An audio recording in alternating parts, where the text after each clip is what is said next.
Welcome, everyone. If you've been working in networking for a while, you've definitely developed a sort of sixth sense for troubleshooting, right?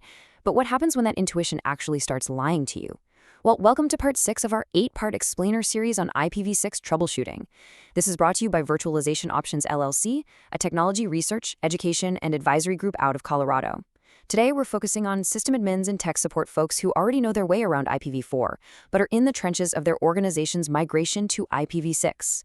We're going to help you unlearn some of those old habits and build a rock-solid foundation for IPv6 diagnostics. Let's get right into it. So, why exactly is your IPv4 troubleshooting muscle memory failing you right now? Look, it is super tempting to look at IPv6 and just think, oh, it's basically just a much larger address space bolted onto our existing network. But honestly, that assumption is exactly what's going to get you into trouble. IPv6 is a fundamentally different protocol. It relies on totally different mechanics for how network devices communicate, how they discover each other, and how they handle errors. The trusty tactics you've relied on for the last 10 years, they just aren't going to work here. Here's our roadmap for rebuilding your troubleshooting toolkit today. 1. The IPv4 mindset shift. 2. Address configuration and RAs. 3. ICMPv6 and PMTUD failures. 4. Tunnels, NAT64, and VPNs. And finally, 5. Rogue advertisements and security. Okay, Section 1, the IPv4 mindset shift. Let's completely dismantle some of those comfortable assumptions. To troubleshoot effectively now, you've really got to contrast the old rules with the new ones. In the IPv4 world, we leaned heavily on broadcast traffic, pinging 255.255.255.255. Well, in IPv6, broadcast is literally dead. It's gone. Multicast has replaced it entirely. You're also probably used to seeing just a single address per interface, right? And of course, NAT was our default security blanket.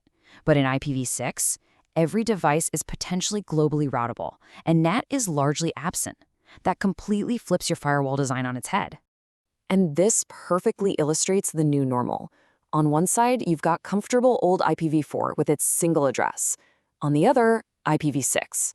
And listen, it is completely normal and actually expected to see a link local address starting with FE80 alongside a global unicast address and temporary privacy addresses all hanging out on the exact same interface at the exact same time. Do not try to troubleshoot this. It's not a bug, it is correct behavior. Because the protocol has changed, your tools have to change too. It's time to update those terminal reflexes.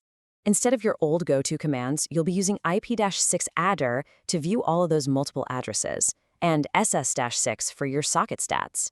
But here is the biggest shift. ARP is gone. The Address Resolution Protocol has been completely replaced by the Neighbor Discovery Protocol, or NDP. So when you want to check your neighbor cache, you aren't looking for an ARP table anymore. You're going to type IP-6 NA. Moving on to Section 2, Address Configuration and RAs. Let's talk about how devices actually get onto the network, and more importantly, how they fail. So when a device joins an IPv6 network, it goes through Duplicate Address Detection, or DAD. It's a quick 3-step process, but man, when it fails hard. First, the host sends out a neighbor solicitation for a tentative address. Second, if there's a conflict, meaning some other host responds, that address gets flagged. And third, you're left with 0 global connectivity, and the interface literally marks the address as DAD failed. We see this a lot if you've got cloned virtual machines with identical MAC addresses, or if port security is accidentally blocking your DAD packets. Now, here is the real kicker. Unlike IPv4, where DHCP happily hands you your default gateway, IPv6 relies entirely on periodic router advertisements, or RAs, to get that gateway info. There is no explicit DHCP gateway renewal here. If those RAs get blocked, or if a router just stops sending them, your hosts will silently lose their default route. Poof, gone. Also, if you ever spot an RA with a lifetime of 0, that is a router explicitly telling clients, hey, stop using me as a gateway. All right, Section 3, ICMPv6 and PMTUD failures. We are diving into the absolute crucible of IPv6 troubleshooting, those silent, maddening network failures. Tell me if you've seen this before. A simple ping to a server succeeds perfectly, but the second you try to establish an SSH session or load an HTTPS web page or start a file copy, it just hangs right after the TCP handshake. Nothing. In IPv4, this feels almost random, right? But in IPv6, this exact symptom points to one very specific culprit. You, my friend, are caught in a path MTU discovery black hole. Here's exactly how it plays out. Your host sends a large IPv6 packet. A router further down the line has a smaller MTU limit on its next link, so it just drops the packet. That router dutifully generates an ICMPv6 Type 2 message, which literally translates to packet too big, and it fires it back to the host. But a misconfigured firewall somewhere in the path blocks that specific ICMPv6 message, so your sending host never gets the memo to shrink its packets. It just sits there, waiting forever. Which brings us to the ultimate golden rule of IPv6 security. Ready? Never, ever block ICMPv6 entirely. In IPv4, blocking ICMP was this common kind of lazy security practice. Do that in IPv6 and you literally break the internet. You absolutely must permit Type 1 for unreachability. You must permit Type 2 for path MTU discovery. That's what prevents those black holes we just talked about. Permit Type 3 for trace routes. And you have to allow Types 133 through 137, because without those, the neighbor discovery protocol fails completely, and your hosts won't even be able to find their routers. Section 4. Tunnels, NAT64, and VPNs. Let's see what happens when we force pristine IPv6 to talk to legacy IPv4 infrastructure. During your migration, you might rely on Protocol 41. It essentially encapsulates an IPv6 packet inside an IPv4 tunnel. But you gotta remember that this encapsulation adds a 20-byte IPv4 header. That means your effective IPv6 MTU automatically shrinks down to a maximum of 1480 bytes. Plus, if there's an IPv4 NAT anywhere in the path, it can break Protocol 41 entirely since it doesn't have port numbers. And a quick pro tip, if you see legacy 6-4 Anycast addresses like 192.88.99.1, avoid them. They are officially deprecated and just wildly unreliable in a production environment. Now, in a pure IPv6 only setup, clients reach the old IPv4 internet through a little teamwork. DNS64 synthesizes a fake AAA record for an IPv4 only hostname, and then NAT64 translates the packets at the gateway. But here is the massive failure point you need to watch for. If an application has a hard-coded IPv4 literal, like a developer literally typed 1.2.3.4 right into the code, it completely bypasses DNS64. There's no DNS query, so there's no synthesis, and the connection just breaks instantly. VPNs are also notorious for mishandling IPv6. An older VPN client might try to block IPv6 but fail to tunnel it, which just drops the traffic entirely.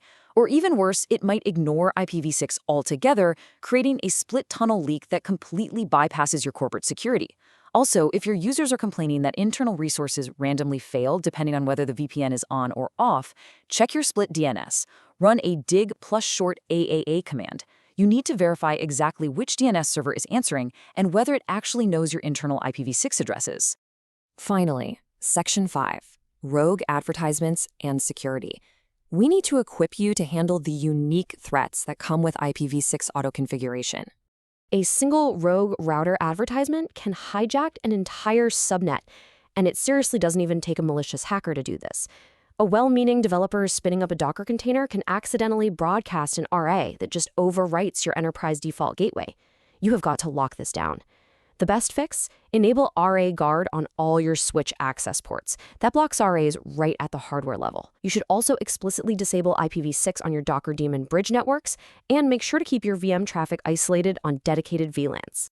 You also need to keep an eye out for atomic fragments. These are weird packets that have a fragment header, but aren't actually fragmented. They're basically a known security risk designed to sneak past firewalls, so just drop them explicitly. Also, if you're pulling your hair out over mysterious silent connectivity failures for totally legitimate traffic, fire up Wireshark. Middle boxes like load balancers or WAN optimizers are infamous for dropping packets simply because they contain unknown or unexpected IPv6 extension headers. To wrap this all up, I want you to internalize these 4 core rules. 1. Never block ICMPv6 entirely. It breaks the whole protocol. 2. Multiple IPs per interface are perfectly normal. Don't panic when you see them. 3. NDP has entirely replaced ARP, so update your troubleshooting commands. And 4. Always permit ICMPv6 Type 2 so that path MTU discovery can actually do its job. So, as you switch back over to your terminal today, ask yourself a really critical question. Are your firewalls secretly causing PMTUD block holes by dropping critical ICMPv6 messages? Your old IPv4 muscle memory might be a liability right now, but by applying these new structured troubleshooting rules, you can make sure your network is truly ready for the IPv6 reality. Thanks so much for joining me on this explainer, and hey, happy troubleshooting out there.